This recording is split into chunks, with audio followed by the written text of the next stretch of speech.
सत साहिब सतगुरुदेव की जय। बंदी छोड़ कबीर साहिब जी की जय। बंदी छोड़ गरीबदास जी महाराज जी की जय। स्वामी राम देवानंद जी गुरु महाराज जी की जय हो।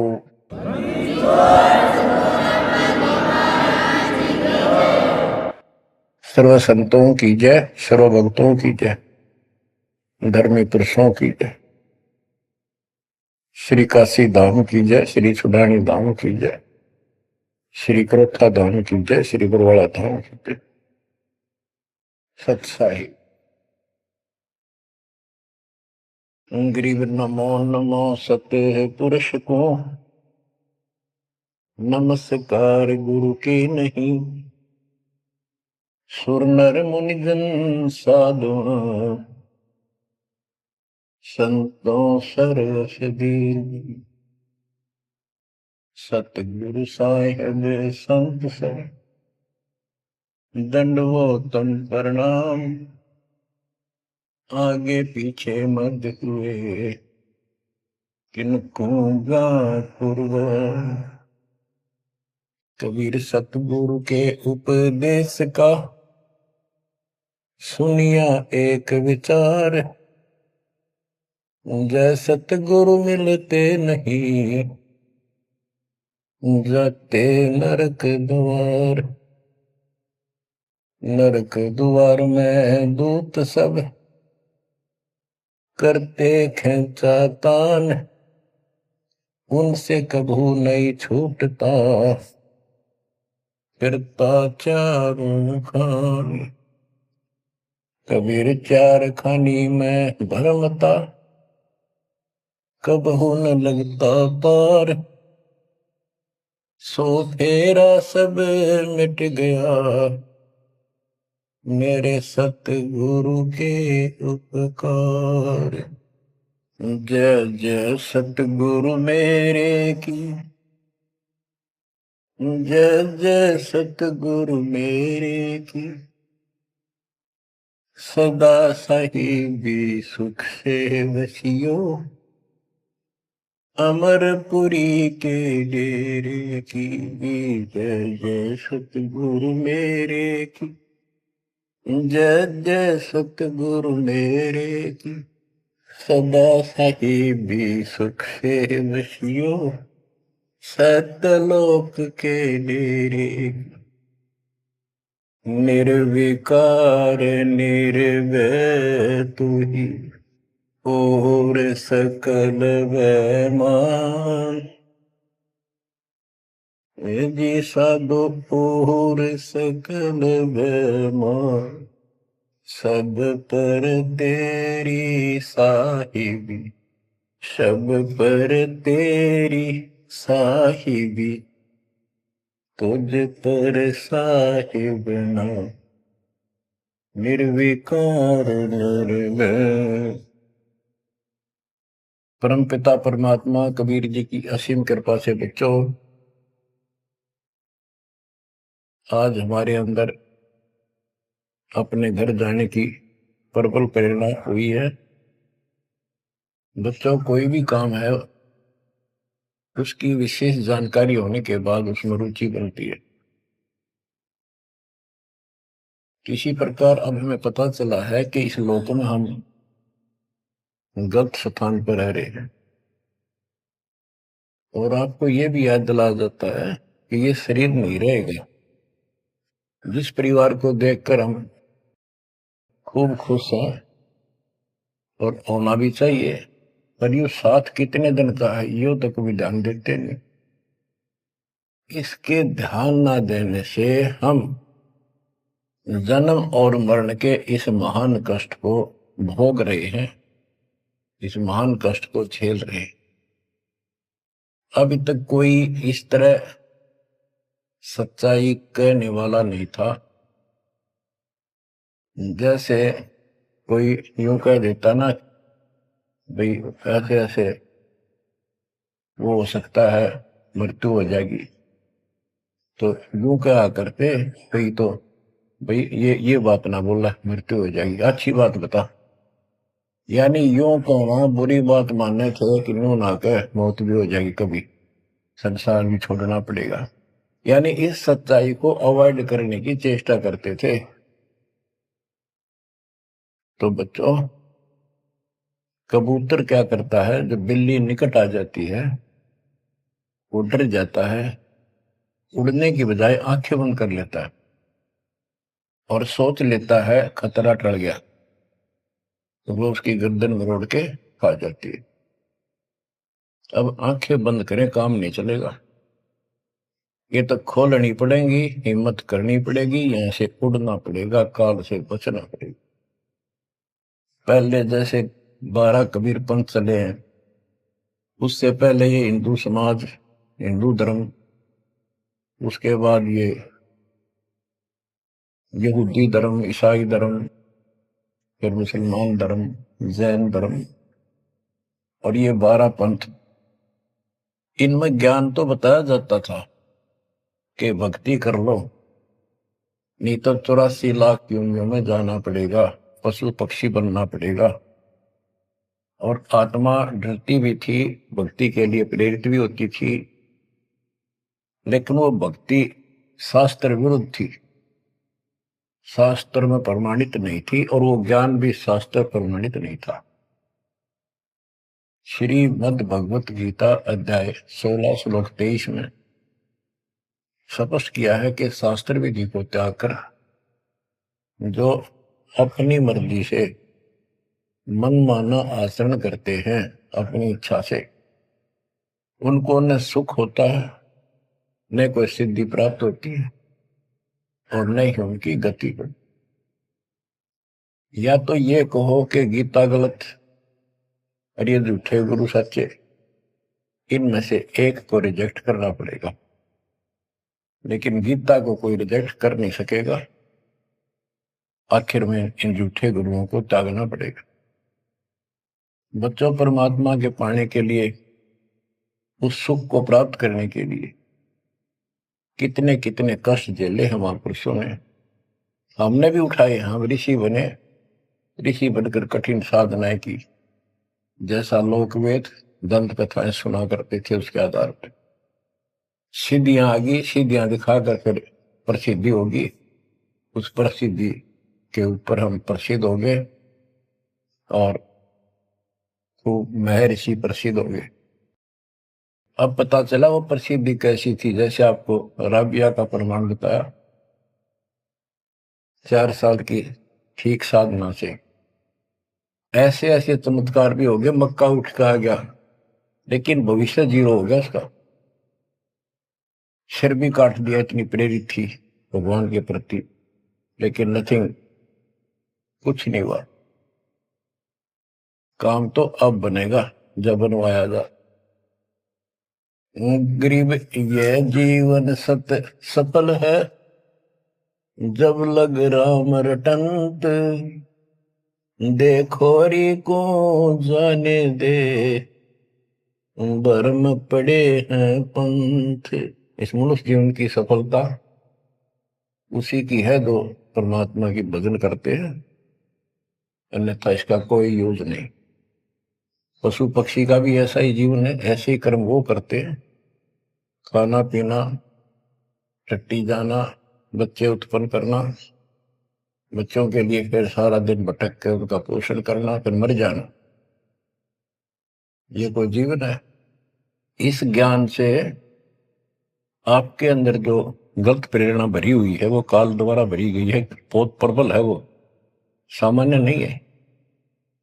अब जैसे किसी को बुखार हो जाता है तो उसके बस की बात नहीं वो नॉर्मल हो जाए।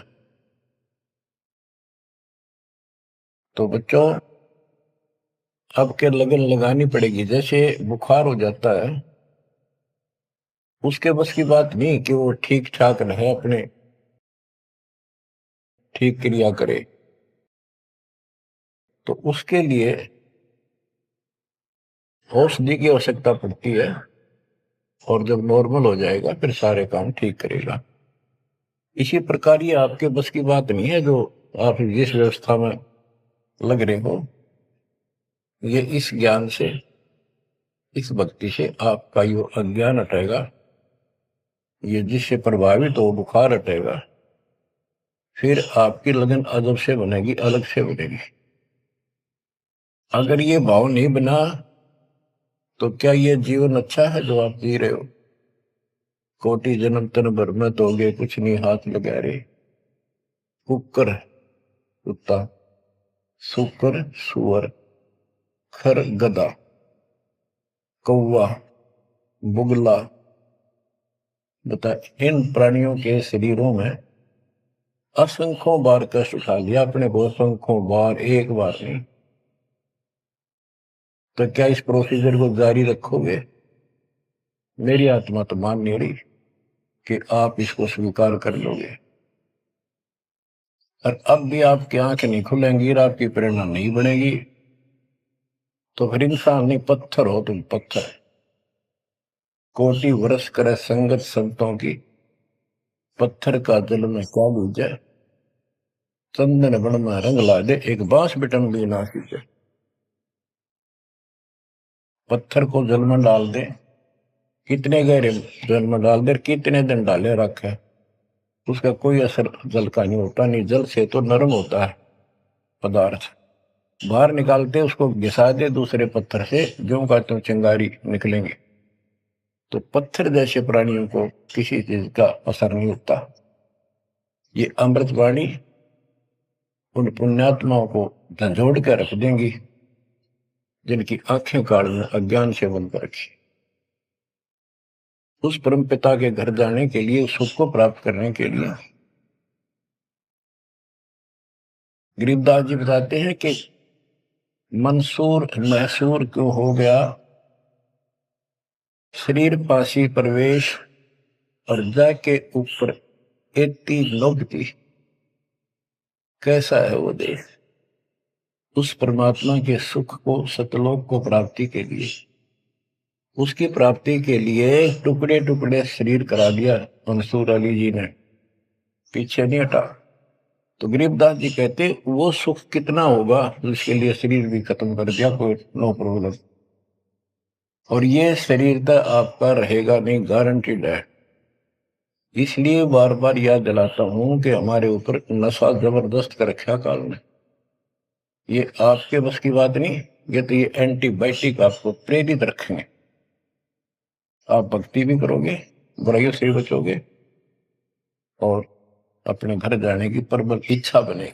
जहां आशा ता बासा होई, मन कर वचन सुमरियो सोई। गिरिव नरसिंह रूप सतगुरु धरा, प्रहलाद भगत के काज।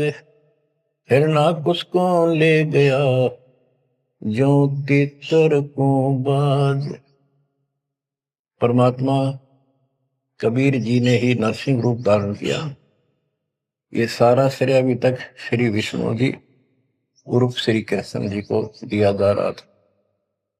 जो भी है, परमात्मा चाहते हैं कि किसी तरह इनकी भक्ति में आस्था बनी रहे। ये किसी को मानकर भक्ति कर रहे, करते रहो, उससे मिलना कुछ नहीं, पर पिछले संस्कार से मालिक उनकी मदद स्वयं करते हैं। गरीब नामा का देवल फेरा, मुई जवाई गाय। पीड़ा मेरी संत की, छान छवाई आए। कबीर साहब कहते हैं, दो दिन मेरी शरण है, ताका हूं मैं दास। दास में नौकर, गुलाम और गैल गैल लग गया करूं जब तक धरती आकाश। नामदेव नाम के महापुरुष पिछले संस्कारी थे।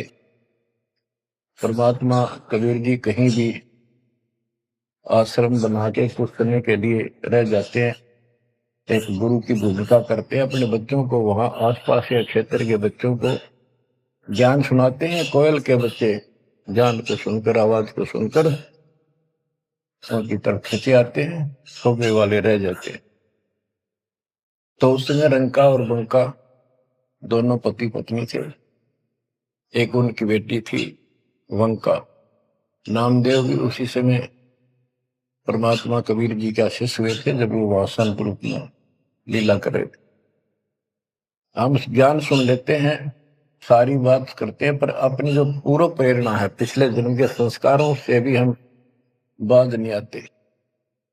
अब नामदेव जी जा रहे थे, एक मंदिर में आरती हुई थी, ब्राह्मण लोग आरती कर रहे थे, और उसके ऐसी धुन चढ़ी कि वो भी मंदिर में पहुंच गया। हाथ में जूते निकाल लिए अपने, जैसे ये बजाते हैं ताल, उस तरह बजाने लग गया, घंटी बजाते हैं, और बजाता बजाता आरती में मगन होकर उनके ब्राह्मणों के बीच में पहुंच गया, यानी पत्थर की मूर्ति के सामने पहुंचना चाहा। पंडितों ने पकड़ कर उसको मंदिर के पीछे फेंक दिया कि यह शूद्र छोटी जाति का समेत दूसरों में आ गया, हमारा धर्म भ्रष्ट कर दिया, हमारे भगवान को इसने रुष्ट कर दिया। तो परमात्मा वो तो फिर भी पड़ा पड़ा मालिक की आरती कर रहा था, लो लगी थी दाता में। परमात्मा उस मंदिर का मुंह नामदेव की तरफ कर दिया, और पंडित पिछली साइड में खड़े घंटी बजा रहे थे, आश्चर्यचकित हुए। तो एक दिन नामदेव रंका बंका के घर गया, तो उस दिन वंका लड़की, रंका और बंका जंगल में लकड़ियां लेने गए हुए थे, पीछे वो लड़की अकेली थी, वह कोई पट्टी तैयार करे थी, जैसे किसी को चोट लग जाया करे, हल्दी वगैरह लगा कर। नामदेव बोला, बहन किसको क्या हो गया, किसको चोट लगी, किसके लिए पट्टी बना रही हो?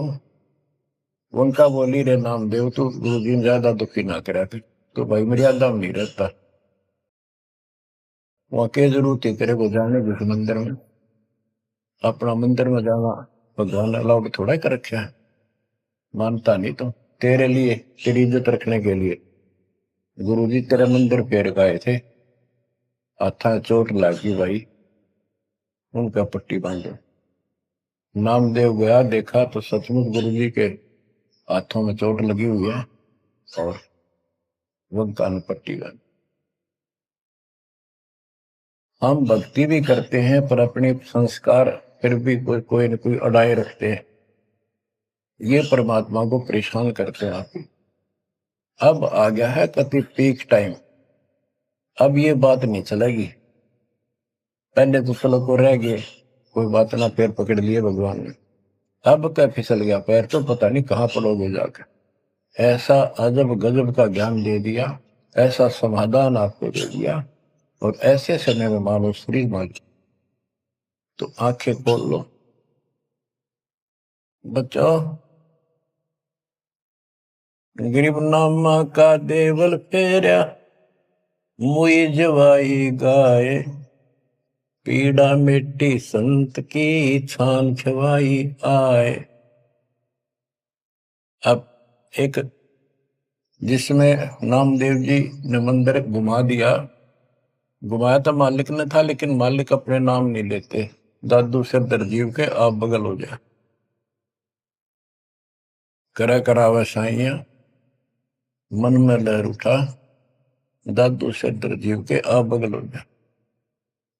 उनकी महिमा ज्यादा होगी, मुसलमान धर्म के लोगों को दिक्कत हुई, उन्होंने राजा को कहा कि ऐसे ऐसे काफिर है, वो दुनिया को गुमराह करता है कि मुर्दे जिंदे कर देता है, मंदिर घुमा दिया, ऐसे कर दिया। राजा ने पकड़ के बुलाया और कहा, ये गाय काट दी वहां पर, इसको जिंदा कर, जब जाने तो संत है, नहीं तो तेरे को आज तेरी गर्दन यही काट दूंगा। कबीर साहब कहते हैं, हम फिर वहां गए बच्चे, अपने बच्चे के लिए, और उस गाय को जीवित किया। जैसे पुराने समय में सब छान झोपड़ी डाला करते थे, हट घास ग्रास की, और वो साल भर में कंडम हो जाती थी, तो बारिश आने से पहले उनको फिर से या तो नहीं डालते थे, या तो उनमें कुछ रिपेयर किया करते थे। नामदेव की माता जी ने कहा, बेटा अपनी छान ठीक कर ले झोपड़ी, बारिश आने वाली है, मौसम निकट है। वो कहने लगा, ठीक है माता जी, जाता हूं मैं जंगल से सर काट के लाता हूं, वो सरकंडे से घास फूस। रास्ते में सत्संग हो रहा था, सत्संग सुनना, फिर वहां सेवा में लग गया। शाम होगी, वापस आ गया। उसकी माँ बोली बेटा ले निकल घास फूस। माँ ऐसे ऐसे सत्संग में चला गया, ध्यान नहीं रहा। अगले दिन फिर ऐसे ही। उसकी माँ बोली भाई देख ले तो बारिश हो जाएगी, कुछ दिन सारे कपड़े भीजेंगे, अपने भीगेंगे, बहुत नुकसान हो जाएगा। अगले दिन भी ऐसे हुआ। तीसरे दिन उसने सोचा आधा सत्संग सुन लो और फिर जाऊंगा। आधा सत्संग सुनकर चल पड़ा। सत्संग तो फिर पूरा ही सुनना पड़ा उसने, फिर सेवा सेवा ना करी, अपना काम के लिए चल पड़ा। जल्दी जल्दी घास फूस काटने लगा, पैर में कुहाड़ी लगी, दांती लगी और ज्यादा चोट लगी। पैर के पट्टी बांधी, अपना कपड़ा वही ले रखा था पाड़ के चंदर। और उसी दिन परमात्मा ने नामदेव का रूप बनाया और खूब ये सरकंडे सिर पर धर के लाए, आकर छान बना दी और डाल दी। नामदेव शाम को लंगड़ाता लंगड़ाता पहुंचा। माँ बोली के ला गया बेटा? मैंने बताया माँ ऐसे ऐसे आज भी ना लड़ पाया मैं तो। माँ उस झोपड़ी से आगे पहुंच गई, बेटे को तकलीफ सी देख के क्या लग गया बेटे का। माँ माफ करिए आज भी नहीं सामान लान पाया मैं तो, वो ऐसे ऐसे बन गई मेरे साथ। कोशिश करूँ था जल्दी जल्दी काटूं, माँ दुख पाओगी। मेरे तो पैर में कुहाड़ी लगी है, दांती लगी, चोट लगी और चला भी नहीं जाता। माँ ठीक होती बनाऊंगा झोपड़ी। उसकी माँ उसके मुंह की तरफ खेल के बेटा क्या बोल रहा तू? तो अभी तो आया था झोपड़ी खुद बना के गया। बेटा क्या कह रही है, चोट कब लगी तेरे? नामदेव निकट आया, देखा ताजी झोपड़ी बना रखी है गजब के सरकंडे लाके।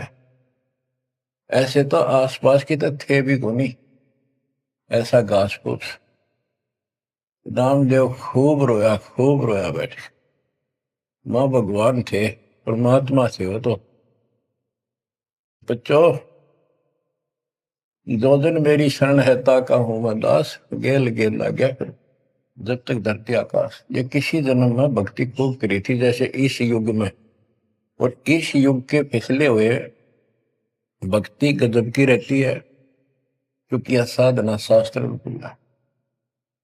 मोक्ष न होता तब तक परमात्मा इनके साथ रहे। इनसे चमत्कार भी होते रहते, नाम भी हो जाता, पर काम तो ना बढ़ा, मोक्ष तो ना हुआ।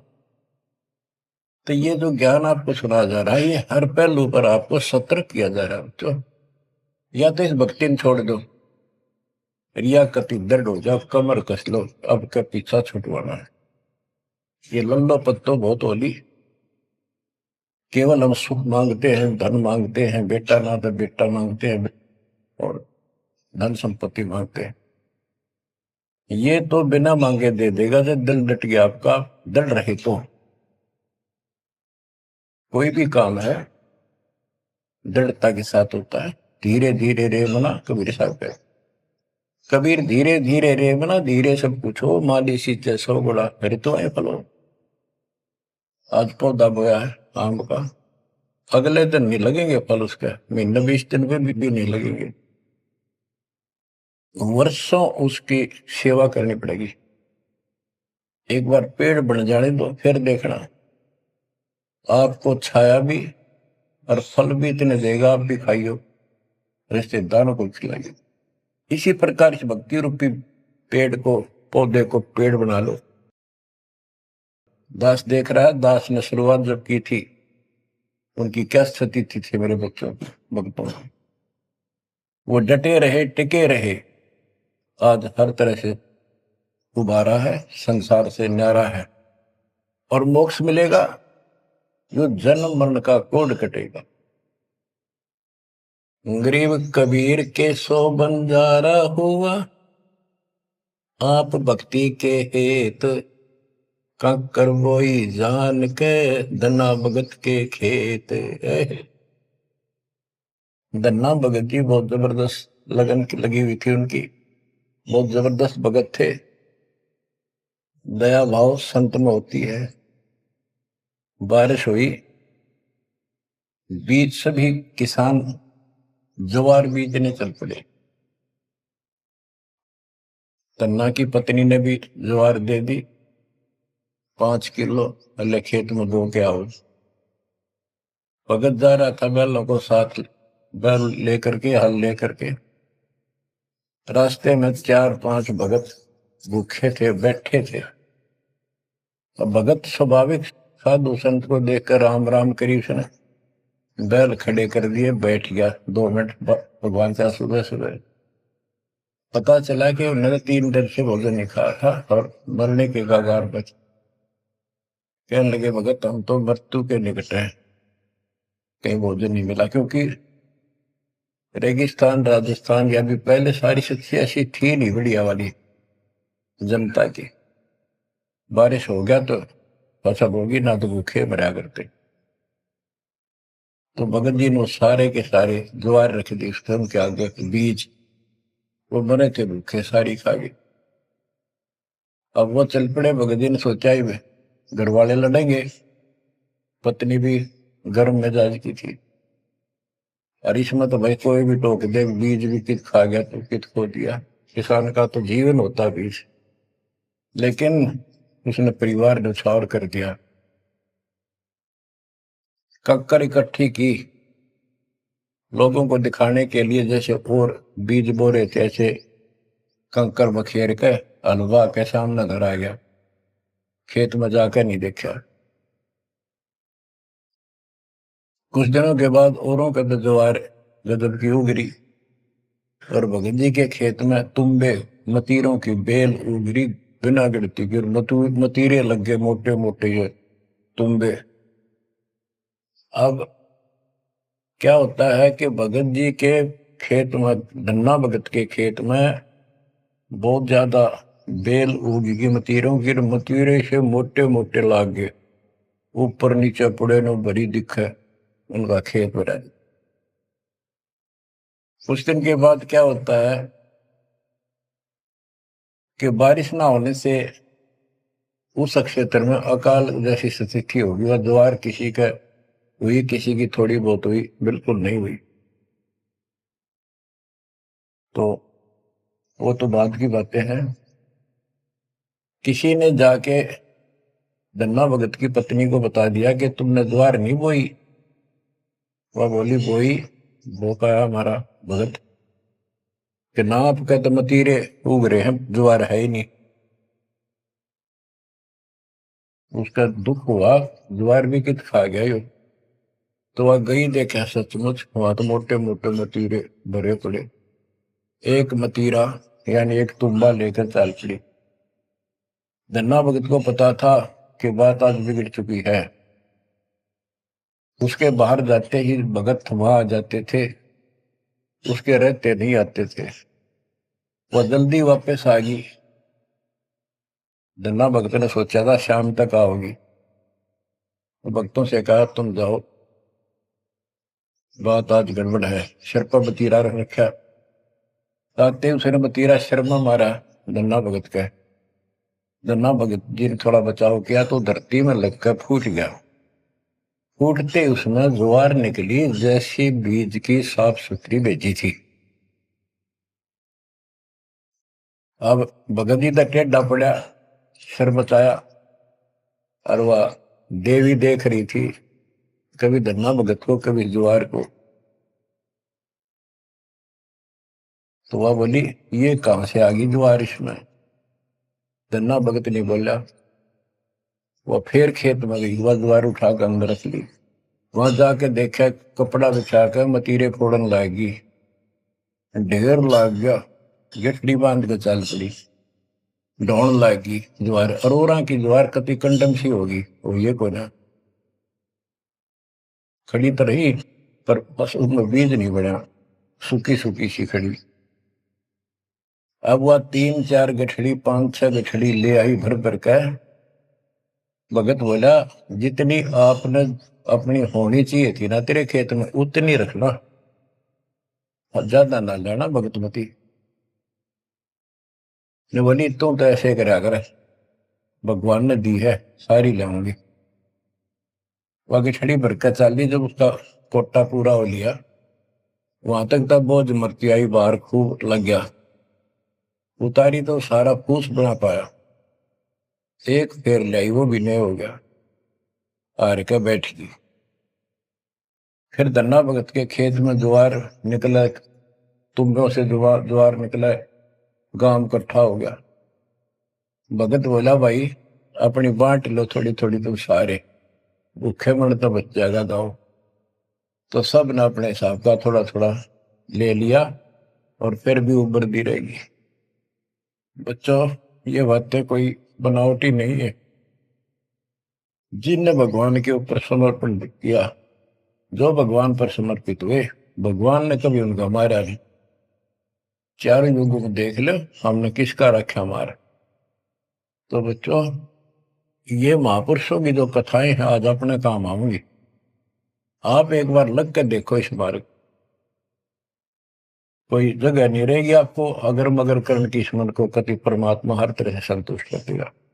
दास अपनी एक कथा बताओगा। हम सुनते थे कि द्रौपदी का चीर बढ़ा दिया भगवान ने, पर ये नहीं पता था क्यों बढ़ाया था।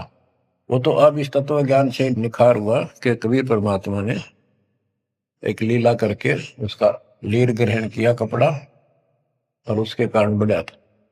तो इससे कोई किसी को कहते वो मानता नहीं था, ये कोई बात है, कैसे हो सकता है, ऐसे नहीं हो सकता, वैसे नहीं हो।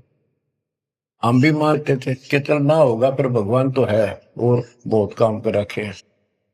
मन मानता था भगवान कुछ भी कर सकता है, क्योंकि आस्था जब भी बनती है जब ये भावना बढ़ जाएगी परमात्मा जो चाहे सो कर सके। उसके सामने इम्पॉसिबल वर्ड नहीं है उसकी डिक्शनरी। आपको बताता हूँ, नाम ले लिया, 2-3 साल हुए थे बस। 1988 में नाम लिया, 1990 या 89 की बात है, 88 या 89 की।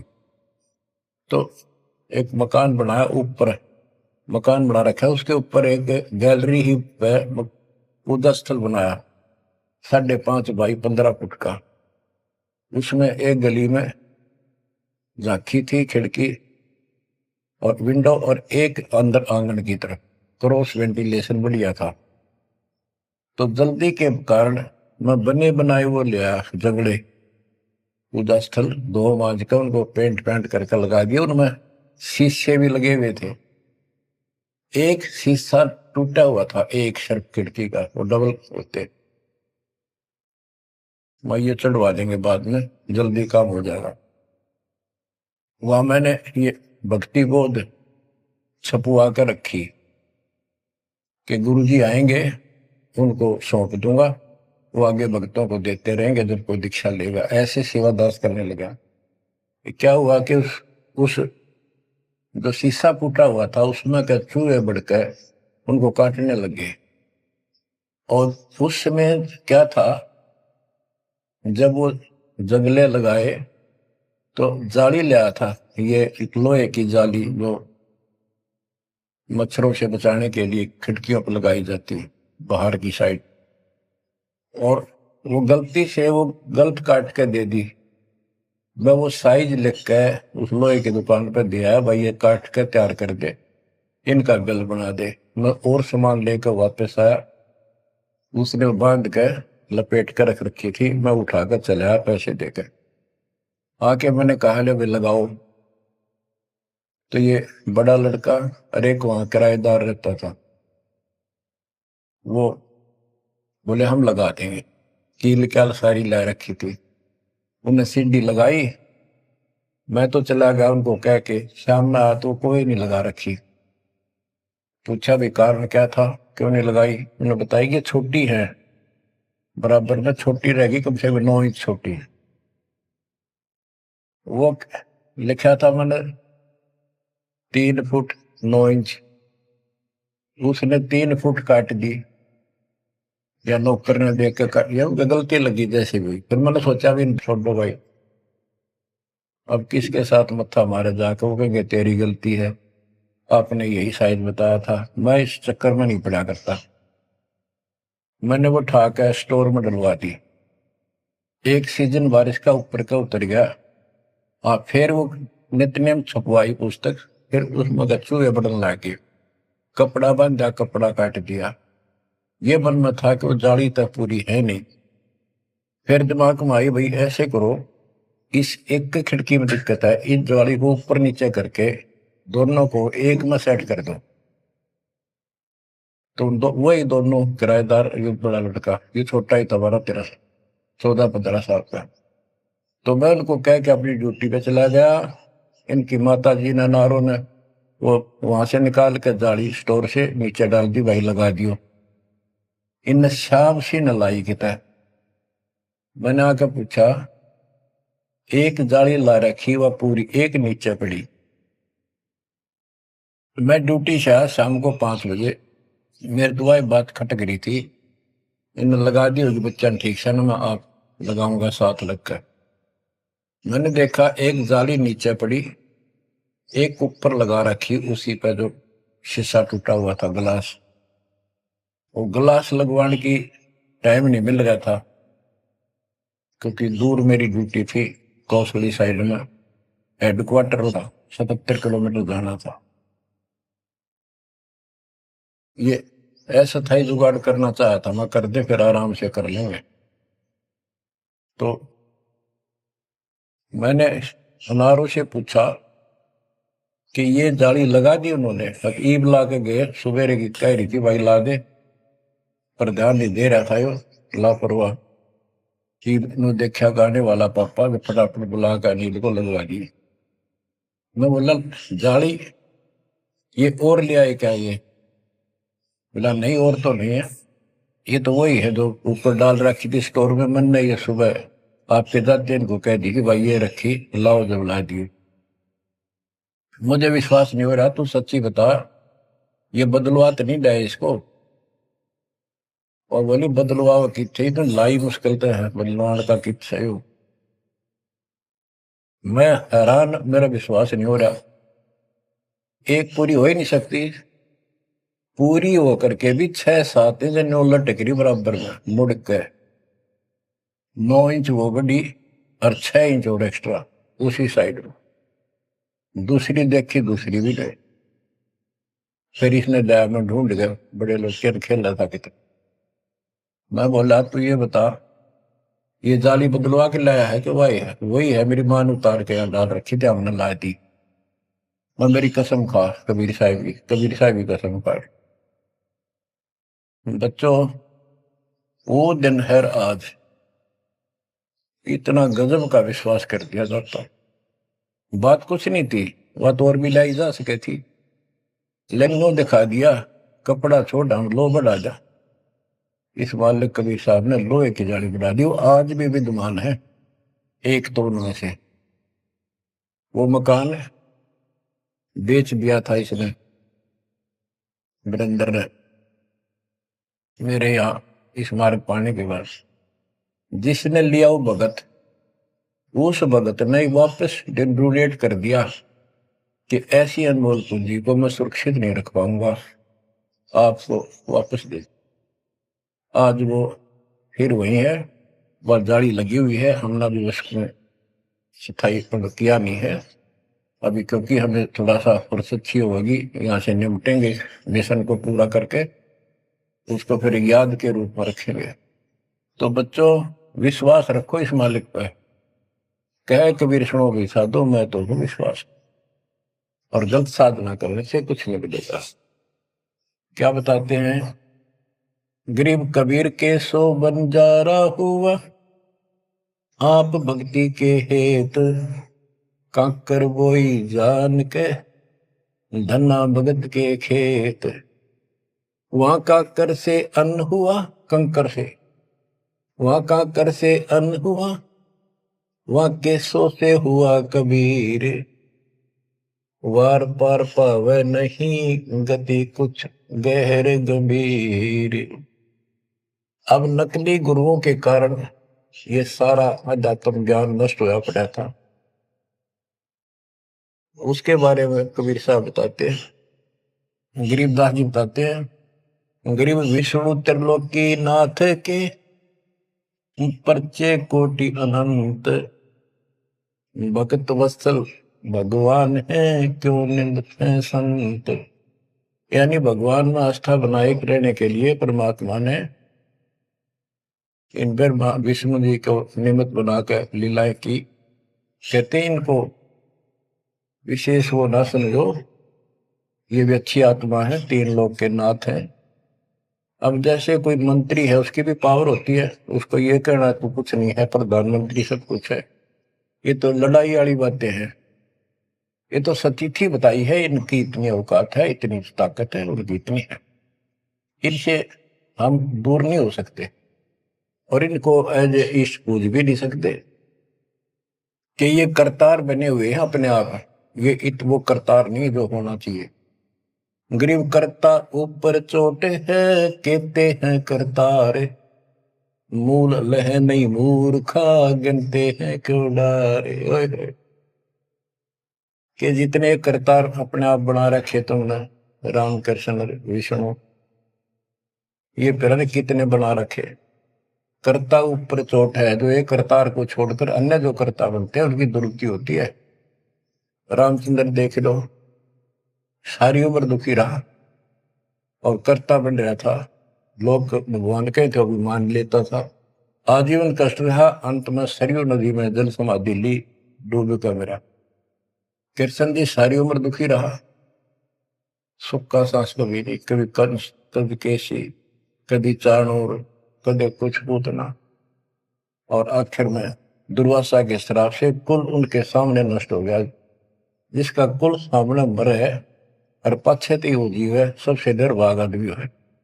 सब कष्टों को देख कर रो रो के टाइम काटा, आखिर में एक विषाक्त तीर से मारेगा, विषाक्त जहर से बुझे हुए एरो तीर से मारेगा। अब क्या बताते हैं, गरीब करता ऊपर चोट है, कहते हैं करता रे, मूल लह नहीं मूर्खा, गिनते हैं क्यों डारे। के मूल की पूजा क्यों नहीं करते, डालियों ने क्यों गिनते फिर हो तुम, कितने भगवान है, कितने टहनी है। मूल से सब कुछ होता है। गरीब सतगुरु साहिब एक है, दूजा ब्रह्म विरोध, बिन सतगुरु सूझे नहीं, चाहे पढ़ो 18 बोध। गरीब गल गोटा गुरु आखने, फांसी दे अड़ाए, द्वादश तिलक बनाए कर, चंपुर दे धकाए। कि ये इंसान का नाश करने, मनुष्य जीवन को बर्बाद करने वाले, ये बाह्य दिखावा करके द्वादश तिलक 12 तिलक बना लेंगे, कंठी माला पहन लेंगे, लाल कपड़े, बड़ी बड़ी दाढ़ी मूछ उठा लेंगे या घुटन घोट हो जाएंगे, मूड मुड़ा लेंगे। ये गड़गोटा है, ये काल की फांसी लिए कर रहे, झूठी साधना करवा के। कहते द्वादश तिलक बनाए कर लोग इन पर कुर्बान हो जा, साधु है, और जमपुर दे धक्का, यानी उस नरक में धक्के ते ठोक दे, या साधना गलत पे जाएगा फिर वहां। गिरव झूठे गुरु का नाक ले, फिर श्रवण और नैन, सतगुरु बोले साखिए, दूर कर पोकट फैन। कहते नकली गुरुओं का, इनका जूते मारे, नाक काटे, यानी कहने का भाव है कि इनका बच जा, दूर हो जा, फूक दे। फूकना मतलब ये नहीं आग लगा दे या उन्हें मार दे, उन्होंने को आग रहे। कैसी यह कहावत हमारे यहाँ कि इसने फूक दे एक तरफ, जैसे कोई सामान मंगाया, इसकी जरूरत नहीं, कौन खा ला, ना फूक एक तरफ, यानी पटक दे दूर। एक गरीबदास जी कहते झूठे गुरु के नाक कान काट दे। इसका अर्थ है कि उनको कति वहां से अपने से दूर कर ले। गरीब झूठे गुरु को झटक दे, से स्वामी को फूक, या मैं दोष जरा नहीं, शब्द कहा हम कूक। गरीबदास जी बताते हैं झूठे गुरु को झटक दे, और जो नकली शिष्य उनकी मान उनके चिपके बैठे उन्हें भी फूक। फूकने का मतलब ये नहीं उन्हें मार दे कि एक तरफ पड़े रहने दो। गरीब पीछे गई सो जाने दे, ले रहती को राख, पुत्री लाभ चढ़ाई यो करो अपूठी चाख। गरीबदास जी कहते पीछे जो हुई सो हुई, उसने भूल जाओ, अब शेष बचे जीवन में संभाल लो, उतरी लाभ चढ़ाइयो करो अपूठी चाक। जैसे हम सत भक्ति ना करने से हमारे सारे काम बहुत खिंच के होते ही नहीं, परेशानी रहती है। और जब सच्चा गुरु मिल जाता है वही काम फटाफट होने लग जाते हैं। पुराने समय में कुएं से जल निकाला करते थे, सिंचाई का काम भी कुओं से होता था। उसमें बैल जोड़े जाते थे, एक लाव होती थी, लाव, वो डोल नीचे जाता था, एक लकड़ की पुली होती थी, लोहे का इतना सिस्टम नहीं था, फिर लोहे की बनने लगी थी पुली, उसके ऊपर वो लाव यानी रस्सी, मोटी रस्सी होती थी, बढ़िया मजबूत। वो पुली से नीचे उतर जाती तो अब पुली घूमती नहीं, वो फिर कैसी होती थी, वो घूमती नहीं और अड़का खड़ा हो जाता नीचे, रस्सा गिर जाता साथ में। फिर उसको कहते ऊपर रख, फिर से पुली पर रख और फिर खींच, आसानी से घूमेगी और फटाफट पानी निकला होगा। कि शास्त्र विरुद्ध साधना करके भक्ति से दूर होकर भगवान से तुम दुख पा रहे हो, फिर से भक्ति शुरू कर दो, फिर आपको सुख। गिरिव पीछे गई सो जान दे, ले रहती कुआख। जो शेष बचा जीवन इसको संभाल ले रख, उतरी लाभ चढ़ाई यो करो अपूटी चाख। गिरिव बोए बिन पावे नहीं, जीवित कैसा योग। 84 आसन करे मिटे न संसार शोक। के जीवित मरे बिना परमात्मा प्राप्ति नहीं होगी। तुम जैसे बकवादों में लग रहे हो, जीवित कैसा योग, ऐसे भक्ति नहीं पड़ेगी।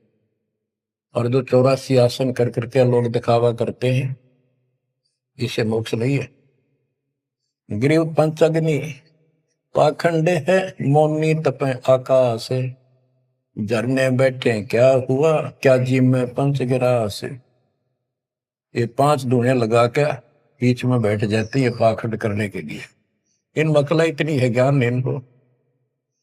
कोई मौन रखता है, कोई तप करता है, मटके गड्ढे के अंदर सुराख करा के एक तपाई कर रख के 40 दिन सर्दी के महीने में 100 मटके डेली पानी के अपने सिर पर डलवाता है।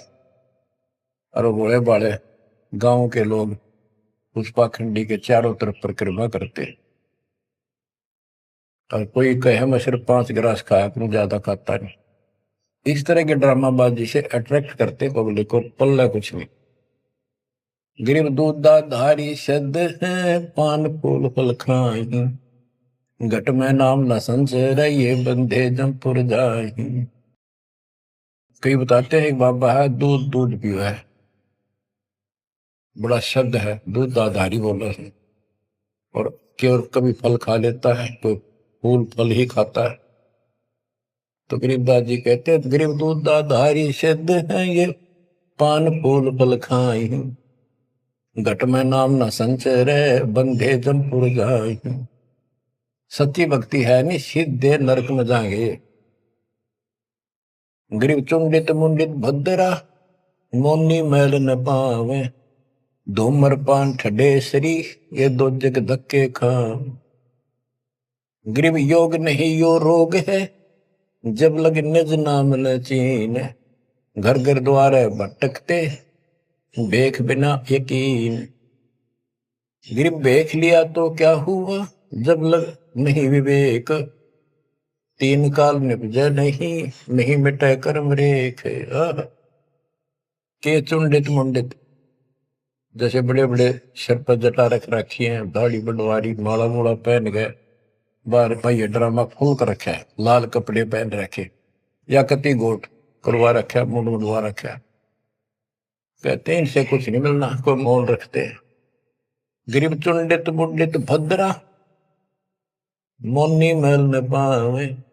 धूमर पान ठडे सरी, ये 2 जग धक्के खाओ। ये धूमर पान करें, नशे करें, 100 रुपए की मारे चलम भर कर ढूंढ उठा दे, ठडे सरी खड़े होकर तप करते, कहते 2 जग में धक्के खाओगे, नरक में जाएंगे। बच्चों, ये मूल ज्ञान है, ये तत्व ज्ञान है।